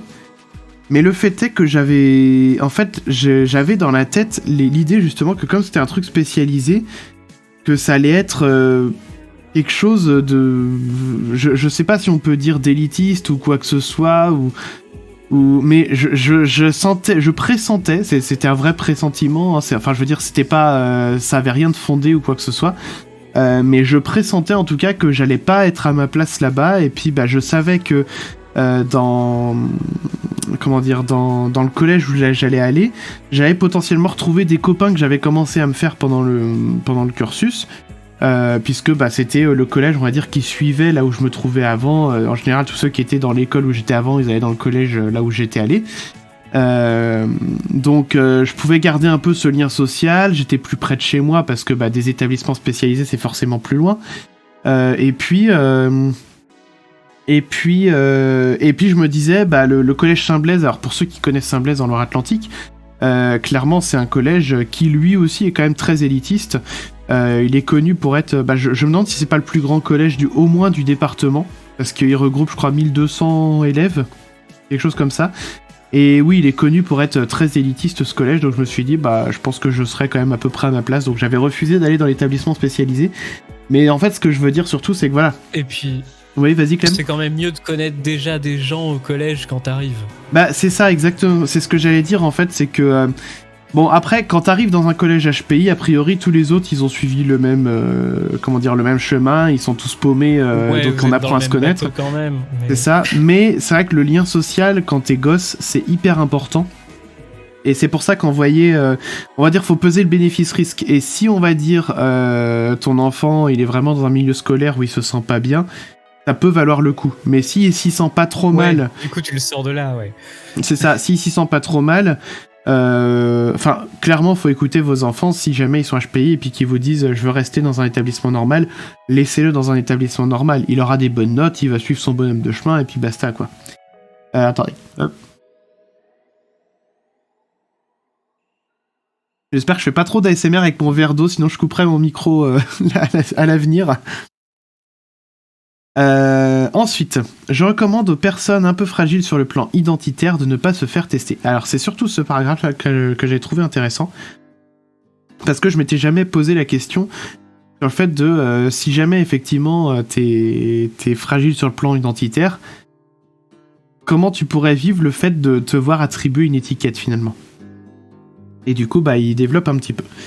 La motivation n'est pas la même chez les adultes, continue le chercheur. Pour les adultes, passer un test peut relever d'une volonté de mieux se connaître et éventuellement d'expliquer des difficultés, d'expliquer l'origine d'un mal-être. Mais l'identification d'un HPI n'apportera pas de solution miracle. Chacun devra adapter son environnement en fonction de ses besoins. Et c'est vrai que quand t'es adulte, c'est pas ça qui va te servir. D'un coup, t'es diagnostiqué HPI, pof, on va te foutre chef de projet dans ta boîte. Pas comme ça que ça se passe, on te fait pas sauter des rangs parce que t'es HPI. Donc oui, dans la vie de tous les jours, ça peut te permettre de t'expliquer certains, quand t'es adulte en tout cas, certains comportements que t'as dans la vie de tous les jours. Mais et puis après c'est à toi de t'adapter, mais ça t'aidera pas plus. Ça peut lever des doutes si t'as des doutes, quoi. Nathalie Claubert met toutefois en garde. Se faire tester quand on est adulte peut être positif lorsque le bilan permet de mieux se connaître et de se réapproprier une partie de soi. Voilà, c'est exactement ça. Mais lorsque le haut potentiel intellectuel n'est pas confirmé par les tests, il peut y avoir une grande déception. Pour les personnes qui se rêvaient être HPI ou autistes ou autres, oui, ça peut être une déception. Donc, toujours ne pas se faire de fausses idées tant qu'il n'y a pas eu le diagnostic. C'est pour cela que je recommande aux personnes un peu fragiles sur le plan identitaire de ne pas se faire tester, surtout lorsqu'il existe peu d'indices de performance intellectuelle élevés dans le parcours de vie. Autrement dit, si dans votre parcours vous n'avez pas spécialement eu des notes extraordinaires, que vous finissiez pas votre travail avant tout le monde et tout, il y a peut-être peu de chances que vous soyez HPI. Dans tous les cas, ce n'est pas tant la suspicion d'un haut potentiel intellectuel qui doit pousser à consulter lorsque l'on est adulte que le fait d'éprouver une souffrance ou des difficultés dans sa vie. Pour les adultes, je conseille de prendre garde... Pardon, fallait que je tousse. J'en étais où? Pour les adultes, je conseille de prendre garde à la qualité des informations sur le haut potentiel intellectuel. Le haut potentiel n'est pas un trouble. Ouais, on en revient à ce qu'on disait au début, c'est pas une maladie, c'est pas un trouble, c'est une différence rare. Bon, rare, ce qui concerne 2,5% de la population, c'est pas si rare que ça. On le voit, hein, 2% de mortalité chez les Covid, c'est pas rare, hein, on le voit bien. Même lorsqu'il existe une souffrance, ils ne doivent pas hésiter à formuler une demande d'aide et à consulter un psy. Voilà. C'est-à-dire que, pour vous faire part, là encore, d'une expérience toute personnelle, j'ai moi-même consulté une psy pendant plusieurs années. Mon parcours, je le considère comme pas complètement fini, mais à l'heure qu'il est... Ça, en fait, je vous en reparlerai quand on fera un live sur l'hémétophobie. Parce que la psy que j'ai consultée a un rôle beaucoup plus important que pour les histoires d'HPI de ce soir. Donc oui, j'ai consulté une psy très longtemps. Et la dernière psy en date que j'ai consultée pendant quelques années, j'ai vraiment voulu vider mon sac avec elle. Je me suis dit, j'ai plus aucun tabou, je veux en finir avec l'hémétophobie et tout machin, j'ai plus aucun tabou, et ça m'a bien aidé. Et un jour, j'avais tout dit, hein, mais il y a un truc que j'avais omis de lui dire, c'est que j'avais été diagnostiqué en tant que surdoué. Et un jour, elle m'a dit comme ça en séance, elle m'a dit, mais vous seriez pas HPI? Alors moi, HPI, à ce moment-là, je savais pas ce que ça voulait dire. Quoi? HPI, quoi? Et elle me dit, HPI, est-ce que vous êtes surdoué? Et bah oui, j'avais été diagnostiqué, et puis bah là, du coup, j'ai pu rembrayer là-dessus pendant la séance. Mais en fait, elle avait remarqué dans ma façon d'être et dans mon comportement que j'étais HPI. Et c'est là que je me suis dit, bah elle est quand même très forte cette psy pour avoir pu détecter ça sans... juste en voyant comment j'agissais et ce que je lui racontais, quoi. Donc cette psy-là, en tout cas, elle m'a beaucoup aidé, en tout cas, quoi qu'il en soit. Voilà, le message en substance que je voulais dire, c'est que HPI ou pas, autodiag ou pas, peu importe, si vous avez un moment un mal-être dans votre vie, que vous ressentez quelque chose, c'est très très très rare qu'on se sort d'une merde tout seul. Et honnêtement, je vais même vous dire un autre truc que j'ai compris assez tard aussi, mais même si vous dites j'ai pas besoin d'aide, je vais sortir de mon problème tout seul, et quand bien même vous y parvenez, bah j'ai envie de dire, il y aura personne pour entre guillemets reconnaître ce que vous avez fait d'un certain point de vue, parce que voilà, vous aurez fait un travail sur vous, c'est bien. Mais en général, les gens qui osent pas parler, enfin justement, les gens autour d'eux sont pas forcément au courant de leurs problèmes. Donc bah du coup, même si vous leur dites demain, t'as vu, je me suis soigné de ça, les gens ils diront ah bah t'étais ça, ok, puis il sera vite oublié. Le but, je dis pas qu'il faut derrière en parler pour après se faire mousser, c'est pas du tout ce que je suis en train de dire. Mais que voilà, quand vous avez des problèmes, rien ne vous oblige à parler à votre entourage. Si vous êtes avec votre entourage, vous pouvez le faire. Mais si vous avez des problèmes dans votre vie, n'hésitez pas à aller consulter un psy ou une psy, parce que ça sera forcément d'une aide. Ces personnes-là, ce ne sont... Alors, je vais revenir sur ce que je vais dire là, mais ce ne sont pas des charlatans, que la psychologie a fait montre de ses effets bénéfiques. Mais il faut savoir bien appréhender un parcours psy. C'est-à-dire que il y a beaucoup de gens qui vont se dire, je vais aller chez un psy, voir ce qui se passe. Ils vont chez un psy, ils vont faire 3 séances, et au bout de 3 séances, ils vont se dire, ouais, bah je vois pas trop de changement, j'ai toujours ce problème-là dans ma vie, ça évolue pas, et du coup, ils vont se dire, ça marche pas. Mais en fait, il y a 2 problèmes possibles. Soit c'est qu'ils ont pas fait de séance assez longtemps, soit c'est simplement qu'ils sont pas tombés sur le bon psy. Et ça, on le dit souvent. Les personnes qui ont été voir justement un psy le savent que pour aller chez un psy, il faut que le courant passe. Il faut en fait sentir le feeling, et il faut se sentir à l'aise à pouvoir évoquer tout et n'importe quoi parce que on se sentira suffisamment en confiance pour parler. Et c'est pour ça qu'il y a plein de gens qui abandonnent et puis qui peuvent finir par dire c'est des charlatans. C'est juste qu'en fait, eux-mêmes, soit ils ont entendu des bruits de couloir, soit eux-mêmes ils n'ont pas vécu une expérience très enrichissante avec un psy, alors que pourtant ça a clairement des effets bénéfiques incontestables. Ça demande du temps, ça demande un certain budget, donc renseignez-vous auprès de la mutuelle, de votre mutuelle, si jamais voilà vous avez besoin de remboursement et tout ça, renseignez-vous, mais clairement ça peut que faire du bien. Et là ils avaient parlé avec la crise du Covid de rembourser par la sécu les séances de psy. Je sais pas si ça avait été acté, mais ça devrait clairement, si je devais militer pour une chose, ça serait pour ça, parce que les maux du corps, quand on est enrhumé, comme c'est mon cas à moi ou à Clem aussi ce soir, quand on a je ne sais trop quelle autre pathologie, un cancer ou quoi, là on N'oublie pas de prendre tes granules. Bien sûr, évidemment, mais on n'hésite pas en tout cas à aller consulter un médecin et tout.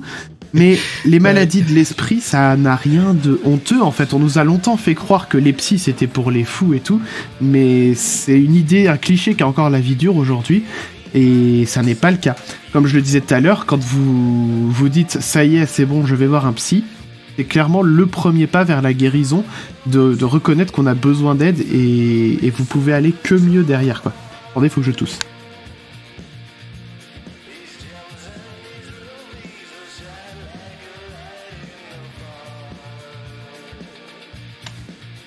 Voilà, je suis là. Donc ouais, non, clairement, aller voir un psy, c'est pas du tout une perte de temps. Ça peut donner une impression de perte de temps, mais par contre, une fois que vous avez trouvé le bon psy, c'est banco, quoi. Vous y allez et vous pouvez faire des séances et vous verrez. Et alors, je vais vous faire un petit dessin. On va sortir Paint. Ah oui, les vrais outils. Exactement, il n'y a rien de mieux que Paint pour faire du dessin.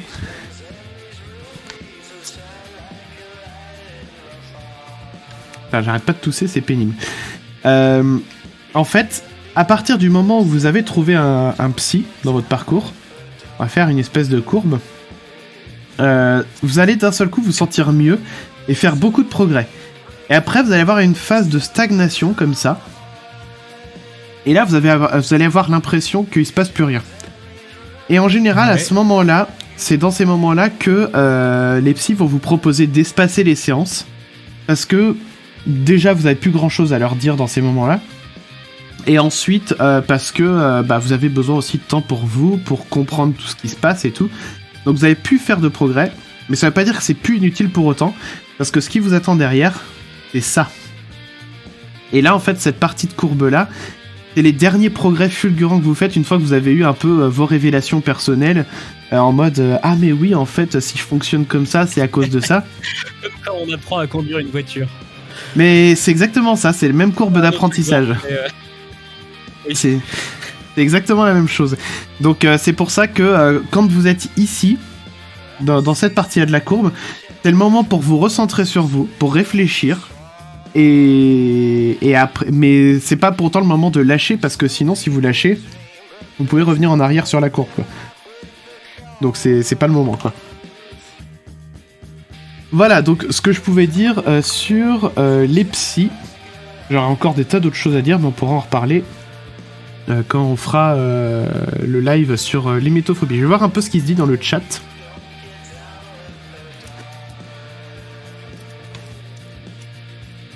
Alors, la ref, c'est le film Top Secret. Chris saute une classe, Manu saute la prof. elle est pas mal. Je vais faire comme ce que j'ai fait tout à l'heure. Le Badumts manuel. Voilà. Alors, je vais remettre mon écran pour que vous voyez en fait ce que je fais quand je fais ça. La petite solution de secours, voilà, j'ai un petit kit de batterie. Voilà, tout simplement. Bravo. Ouais, voilà. La clique de souhait, c'est pas... En vrai, j'utilise ce truc-là pour la batterie électronique qui est juste là. Et du coup, ça permet d'avoir un meilleur son de batterie électronique. Bref, peu importe. Je remets la caméra. Qu'est-ce qui se disait d'autre dans le chat? Je me suis fait tester gamin, mais le résultat m'était resté caché. J'ai le diag à presque 30 ans, je l'ai très mal vécu et le vis toujours pas super bien. Ah ouais, c'est dur ça. Comment ça se fait que on t'avait... Enfin, t'as peut-être pas besoin... Enfin, peut-être pas envie de détailler ça, mais le fait que ça te soit resté caché, je trouve ça bizarre. Parce que... Alors, si c'était une volonté du psy, en tout cas, je trouve ça bizarre. Si c'était une volonté de tes parents, il y a peut-être de très bonnes raisons. Mais ouais, du coup, avoir le diag à 30 ans, ouais, je comprends que ça puisse être dur. Hein. Alors, il y a des gens qui le vivront très bien et puis pour qui ce sera un soulagement, mais il y a des gens qui, comme toi, peuvent moins bien le vivre et ça peut tout à fait se concevoir. Être adulte, c'était bien au début, maintenant c'est chiant. Vider mon sac avec la psy titre. Ah, elle est bien aussi, Archibald. Tiens, c'est pareil, c'est adulte que la psy m'a demandé si j'étais HPI et c'est là que j'ai demandé le dossier à mes parents. Ah oui, d'accord, ok.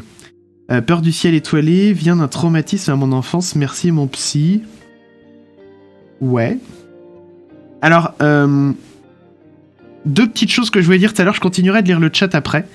Deux petites choses. La psychanalyse, pour citer Freud, c'est caca.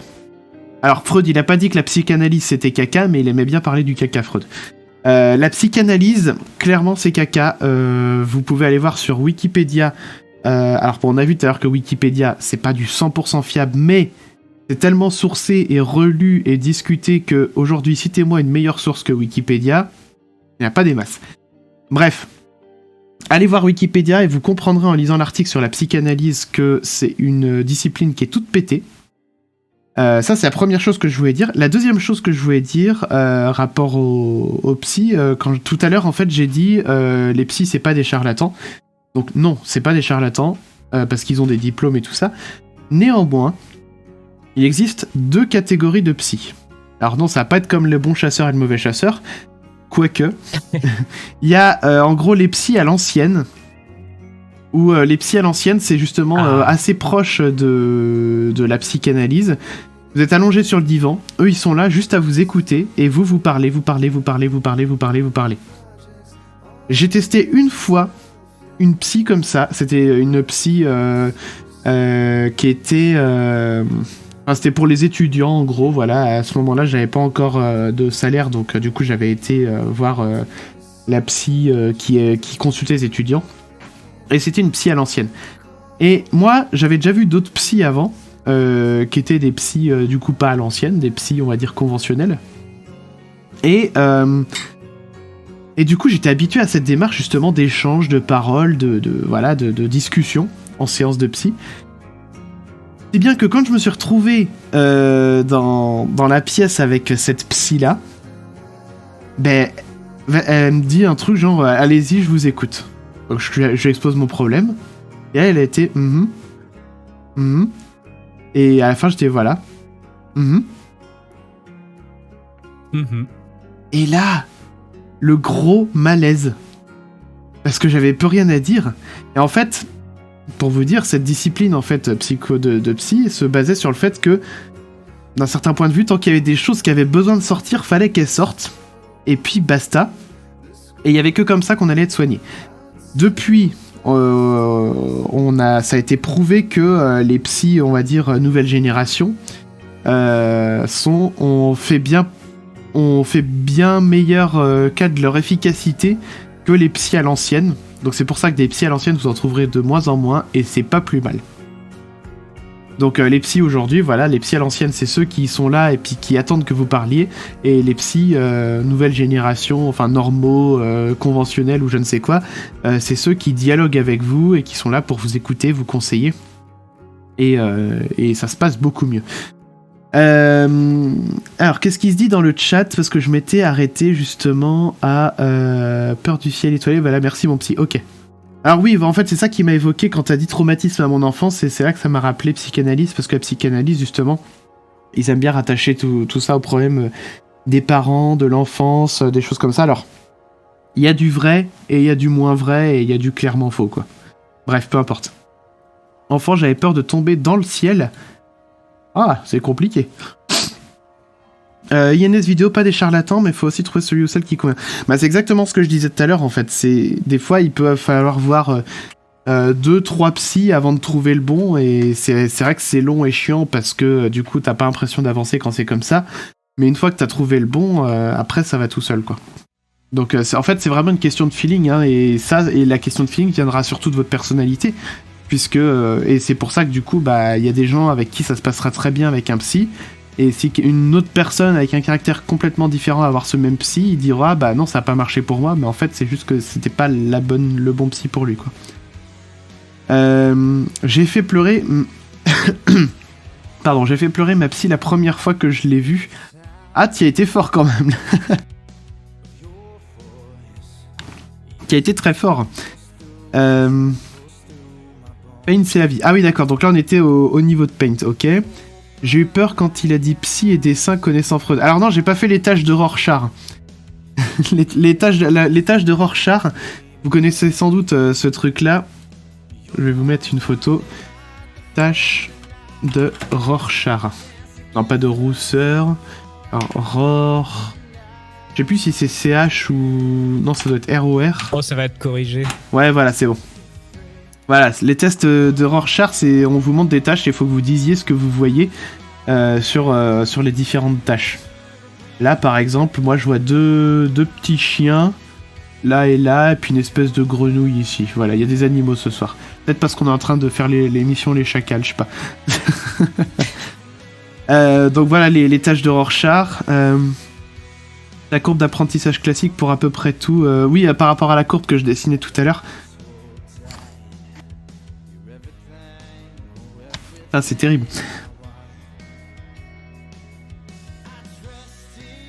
Ouais, la courbe d'apprentissage, donc pour à peu près tout. Alors c'est marrant parce qu'il y a la courbe d'apprentissage pour à peu près tout. Et si t'as pas entendu parler de l'effet Dunning-Kruger, je vais la refaire tout de suite. C'est juste comme on parle de courbe, autant évoquer ce phénomène-là. L'effet Dunning-Kruger, c'est l'effet... c'est pas exactement ce que je vais dire parce que je sais que ceux qui en parlent bien mieux que moi. Mais c'est l'effet selon lequel, d'après la courbe que je vais dessiner... Voilà, en gros, c'est une courbe qui fait comme ça. Qui concerne en fait l'impression en fait de maîtriser un sujet par rapport à ses réelles compétences. C'est-à-dire que par là, on peut mettre les compétences en horizontal et en haut, on peut parler de l'impression de maîtriser le sujet en question. Et en fait, quand on découvre un sujet, on va très vite se retrouver là-haut en se disant ça y est, j'ai tout compris et tout, je comprends comment ça fonctionne. Et je pense qu'il y a je pense à titre personnel qu'il y a beaucoup de personnes un peu complotistes et tout ça, qui sont un peu dans ce schéma de pensée, pensant avoir tout compris, en fait, qui sont juste là. Et puis après, en fait, tu vas continuer d'apprendre des trucs, et puis tu vas dégringoler en disant, mais en fait, je connaissais rien. Et après, là, t'as une espèce d'humilité qui arrive ici, en te disant, en fait, j'arriverai jamais à maîtriser tout le sujet, maintenant que je connais l'étendue du truc. Et voilà, donc ça, c'est ce qu'on appelle l'effet Dunning-Kruger.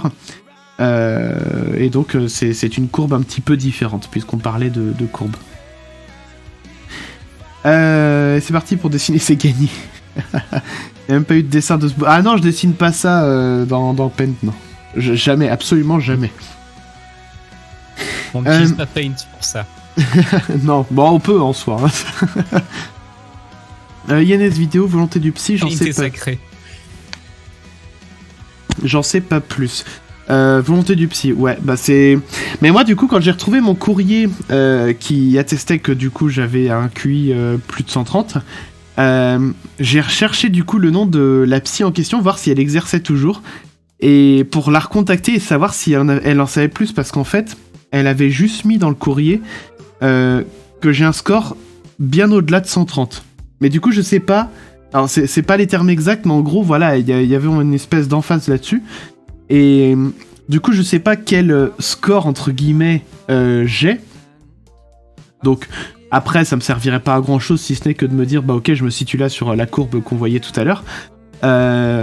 Mais ça me servirait pas à grand-chose de plus que ça. Mais du coup, j'aurais aimé savoir un peu plus, justement, si elle avait des conclusions un peu plus précises à me livrer. Et le problème, c'est que visiblement, elle a pris sa retraite, justement, genre quelques mois ou quelques années... tout au plus en tout cas avant que je retrouve ce courrier, donc j'étais un petit peu dégoûté et je me suis dit bon bah tant pis hein, c'est comme ça. Psy conventionnelle, elle te rejoint sur le canapé. c'est un peu trop conventionnel, là. Ouais, t'es sûr d'aller voir un psy? Ah, peut-être quand on parlait des psys qui causent pas, mais oui, c'est sûr que c'était une psychologue, mais à l'ancienne, quoi. Clem, tu fais bien les doublages, voix off de qualité, et voilà des trucs de cul. On dirait une vertèbre. La vertèbre, c'est ouais, la tache de Rorschach. Que tu as montré tout à l'heure. Ouais, on dirait une coupe de vertèbre, si je remets la photo, une coupe de vertèbre vue du dessus. Et c'est vrai.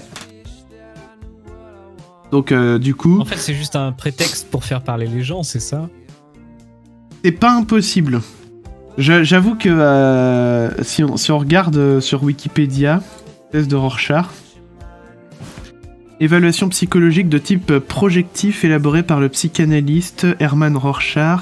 Il consiste en une série de planches graphiques présentant des tâches symétriques a priori non figuratives qui sont proposées à la libre interprétation de la personne évaluée. Analysées par la personne administrant le test, les réponses fournies servent à évaluer la personnalité du sujet. Ouais, donc c'est peut-être un peu pour faire parler, mais il y aurait peut-être une espèce de barème. Après, vu que c'est de la psychanalyse, je sais pas trop quel crédit il faut lui accorder, quoi. Intérêt du test... Ah, il était beau gosse, Hermann Rorschach. il a clairement un style qu'on pourrait retrouver aujourd'hui, alors que cette photo date de 1910. C'est terrible, ça. Bon, je vais pas lire tout le paragraphe, mais bon, faudrait que je le lise à tête reposée pour voir quelle potentielle validité ça pourrait avoir. Qu'est-ce qu'il dit dans le chat? Je tombe, moi je vais aller au dodo. Bonne soirée ER, INS vidéo, attention. Le logo de Discord, ouais, il y a un peu de ça aussi. Bon dodo, c'est un bassin en fait. Bonne soirée, bonne nuit. Ils sont où les poissons? Bah, ils sont dans tes vidéos, les poissons, Archibald. Le mec beau gosse et faire des tâches, quel gâchis.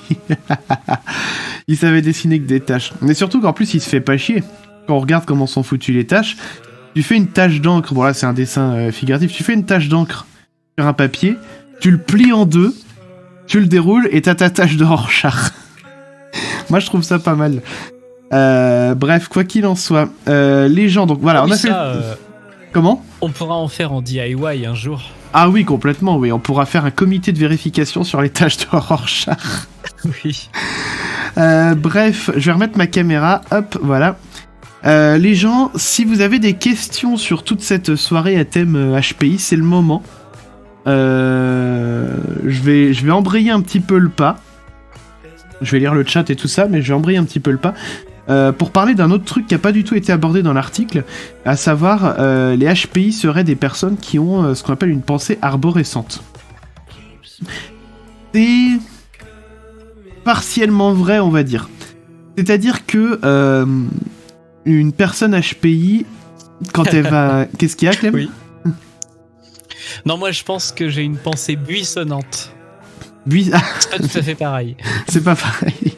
Non, en fait, une pensée arborescente, c'est-à-dire que une personne, on va dire, entre guillemets, normale, quand elle va penser à un sujet, un arbre dans la tête, ben, vous allez comprendre pourquoi on dit arborescente. En fait, une personne, entre guillemets, normale, hein, encore une fois, en tout cas, une personne qui est pas HPI, quand elle va penser à un sujet, elle va se concentrer sur le sujet, elle reste sur le sujet, voilà, c'est le sujet et point barre, et puis après, une fois que c'est fini, paf, on passe à autre chose. Un HPI, et là je pense que Clem, tu vas reconnaître un certain trait de caractère que j'ai souvent. Quand il va parler de quelque chose... Il a envie d'ouvrir une parenthèse. mais pas qu'une seule. Ah, oui, mais en fait, c'est ça, c'est qu'en fait, quand on va parler d'un sujet, on va penser à ça. Et puis en même temps, au fil de la parole, si tu veux, on va penser à ça. Puis on va penser aussi à telle autre chose. Et puis en fait, telle autre chose va nous faire penser encore à autre chose. Et c'est ça en fait qu'on appelle une pensée arborescente. C'est le fait en fait qu'on a une espèce de multithread, pour parler aux informaticiens dans la tête, qui sont capables de dire ok, ça traite de ce sujet là, donc on va pouvoir aussi traiter de ce sujet là. Et c'est ça qui fait que moi aujourd'hui je suis volubile et que j'ai envie de parler de plein de trucs, parce que et là vous avez eu l'exemple tout à l'heure en fait, quand on parlait justement de c'était le message de qui? C'était le message de General Lee qui disait peur du ciel étoilé vient un traumatisme à mon enfance, merci mon psy. Et là, tout de suite, j'ai pensé enfance, j'ai pensé psychanalyse, j'ai pensé psychanalyse, c'est de la merde, faut que j'en parle. J'ai pensé aussi psy, oui, il y a 2 catégories psy, faut que j'en parle. Et c'est exactement ça, en fait, qui s'est passé dans ma tête quand j'ai lu ton message, Général Lee. Alors qu'une personne, entre guillemets, normale, qui lit ce message-là, elle lit le message, elle voit ce que ça lui évoque, et puis elle passe à autre chose. C'est ça nous fait penser à ces trucs-là, mais on arrive à garder un peu le cap en même temps. C'est ça, vous gardez le cap, et nous, en fait, on va penser à 1000 choses en même temps, et ça fourmille dans la tête. Si bien que il y a des personnes qui peuvent en attester, c'est pas mon cas, mais il y a des personnes qui ont du mal à s'endormir le soir, tellement en fait ça ressasse dans le cerveau, parce que on a les pensées qui vont à 1000 à l'heure, on pense à plein de trucs à la fois. Moi je sais que je pense que ça serait mon cas si je me forçais à dormir plus. Je suis un petit dormeur. Alors moi ça me fait ça seulement quand j'ai mal à la tête. Et du coup, je prends un truc, et dès que j'ai plus mal à la tête, c'est bon, je peux m'endormir. Bon, ça c'est une bonne chose. Après, ça peut arriver à tout le monde, hein, d'avoir les pensées qui ressassent et tout. Faut pas nécessairement être HPI pour ça, mais en général, les HPI, en fait, c'est tout le temps. Les HPI, c'est tout le temps dans la tête, toute la journée, on pense à 1000 choses à la fois. Et il y a des fois, ça peut être fatigant, on va pas se mentir. Et du coup, moi, je pense que si je me forçais à vouloir dormir plus, vu que je suis un petit dormeur, en ce moment, je dors 5-6 heures par nuit, et ça me suffit amplement. Je rattrape en général un peu le week-end, mais sinon en semaine je dors 5-6 heures par nuit, et en fait ça me permet de concentrer mon sommeil, et donc en gros de dormir comme une pierre pendant 5-6 heures. Le matin je me réveille, je mets un peu de temps à émerger, mais après je suis en forme et puis tout va bien, c'est parti. Mais je pense que les personnes qui cherchent à dormir plus peuvent finir insomniaques, justement parce qu'elles pensent, elles ressassent, et ça ne s'arrête jamais. Et il y a des gens qui ont besoin justement de canaliser en fait leurs pensées. Et il y a même des gens qui finissent par prendre du CBD ou... alors je sais pas s'il faut dire ce genre de choses sur Twitch, donc on va éviter de dire ce genre de mots un peu interdits. Des ralentisseurs, quoi. Voilà, c'est ça, pour se calmer. Et ils ont trouvé que ça en fait. Et c'est terrible. C'est une source de digression permanente, street photographie. C'est exactement ça. On me reproche souvent ma tendance à la digression chez les chacals, et c'est clairement en fait à cause de ça, c'est que je pense tout le temps à 1000 choses à la fois, et c'est pour ça que je suis comme ça. Il y a un autre truc aussi que j'ai appris récemment chez les HPI, mais genre quand je dis récemment, c'est genre il y a quelques semaines, c'est qu'on accorde beaucoup d'importance aux détails. Et là, je pense que Clem, tu vas reconnaître aussi un petit peu mon caractère, un peu quand on peut être en réunion, oui. Et puis que des fois, je vais faire une fixette sur un détail. Et on m'a déjà dit dans des réunions chez Chacal par le passé, mais ça, on verra ça à un autre moment, t'inquiète pas. C'est un détail. Voilà, ça, c'est un détail. On a le temps, c'est bon, on a le temps. Voilà, on verra sur le moment, nos stress et tout machin. Là. Et je peux kiblo, moi, des fois, sur des détails parce que j'ai besoin de tout prévoir. Et je pense que ça vient directement du fait que quand je suis face à une situation qui peut être un peu problématique ou un peu angoissante, j'ai ma tête qui va se mettre à penser à 1000 à l'heure, et je vais penser à plein de trucs. Et s'il se passe ceci, et s'il se passe cela, et s'il se passe ceci, et s'il se passe cela. Ah, on vit avec, hein, donc forcément on est habitué, mais je pense qu'une personne qui a pas l'habitude de ça, son cerveau le lendemain il change, elle peut devenir dingue, je pense, la personne. Hein.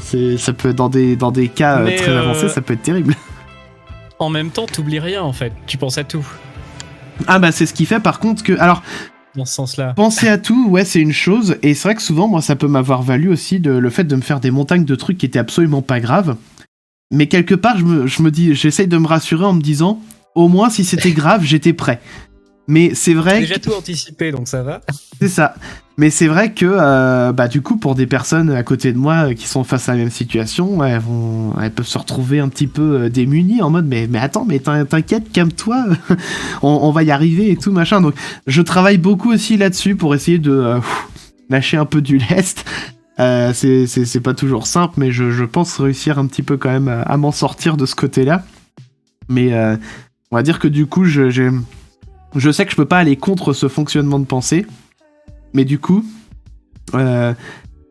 tout ce à quoi je peux penser, j'essaye de ne pas forcément en tenir compte, et faut reconnaître que ça permet d'avoir, on va dire, d'être un peu plus détendu. On va dire ça comme ça. Je vais lire ce qu'il se dit dans le chat. Je ne suis pas HPI, je vis juste la jeunesse que je n'ai pas eue. Ce message est terriblement triste, Général Lee. Je pense que tu as certainement d'autres choses à dire derrière ça, mais je trouve ça très triste, ce message. C'est ça, tous les trucs dans ma tête qui font que parfois je me perds dans mes pensées. Après, voilà, ce fonctionnement n'est pas réservé au HPI. Tout le monde peut avoir un peu cette expérience de penser d'un seul coup, de se mettre à penser à plein de choses à la fois. Mais dites-vous juste qu'en fait, chez les HPI, c'est H24, en fait, c'est juste ça. C'est source de régression permanente, ça je l'avais lu. Alors là, oui, je m'endors pas vite, je fais un film, le montage et la promotion derrière. Moi, ça me fait ça dès que je programme une intervention technique, entre autres, toujours essayer d'avoir un coup d'avance. Mais non, je suis pas triste, je m'éclate maintenant, j'ai oublié mon passé. Bon bah, le principal, voilà, c'est que t'as réussi à mettre ton passé derrière toi et qu'aujourd'hui tu t'éclates. J'ai envie de te dire, c'est l'essentiel. Bon bah écoutez, 22h58, on a parlé de plein de choses. Je pense que je pourrais continuer d'en parler encore longtemps, mais il faut savoir mettre un terme à ça. Vous voyez, je sais pas si ça se voit beaucoup à l'image, mais je coupe le micro avec ce petit bouton sur le casque. Alors forcément, je dis la petite lumière elle s'éteint quand mon micro est éteint, donc c'est vraiment très con. Oui. Mais visez sur les lèvres. Voilà, on peut faire éventuellement un jour un live Twitch où il faudra deviner ce qu'on dit en lisant sur les lèvres. Ça peut être un concept. On fasse les tests de Rorschach aussi en même temps. Général Lee qui dit moi je lis sur les lèvres et je n'ai jamais été aussi heureuse. Bah ça c'est très bien en tout cas. Je sache que je suis heureux pour les gens qui sont heureux. Donc pour toi. Moi je lis sur les lèvres et je connais la langue des signes. Alors connaître la langue des signes, ça c'est très bien.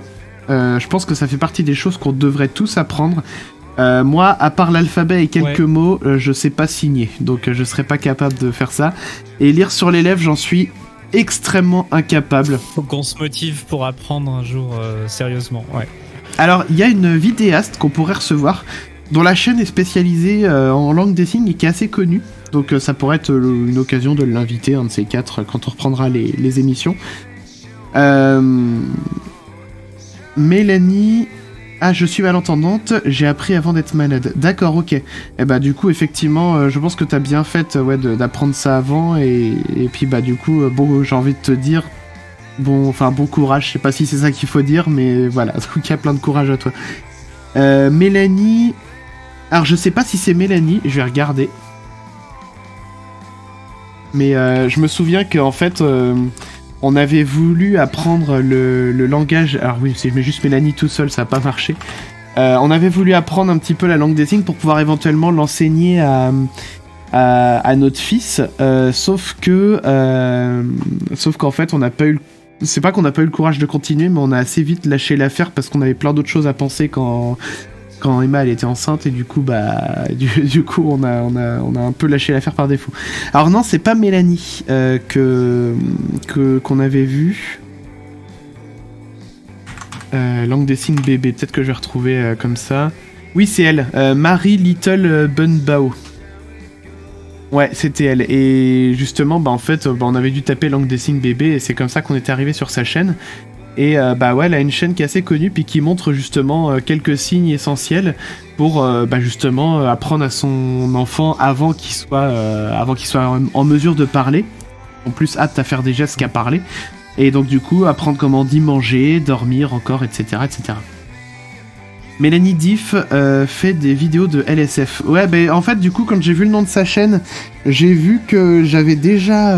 alors, j'avais pas vu de vidéo de elle, mais j'avais vu un article, je crois, qui parlait de ses vidéos. Donc, il faudrait que j'aille voir. Et ma cousine a appris à son bébé des signes, et ça a bien fonctionné. Ouais, en général, il paraît que ça marche bien. Pour, justement, que le bébé arrive à se faire comprendre avant de réussir à parler correctement, quoi. Donc, pourquoi on est parti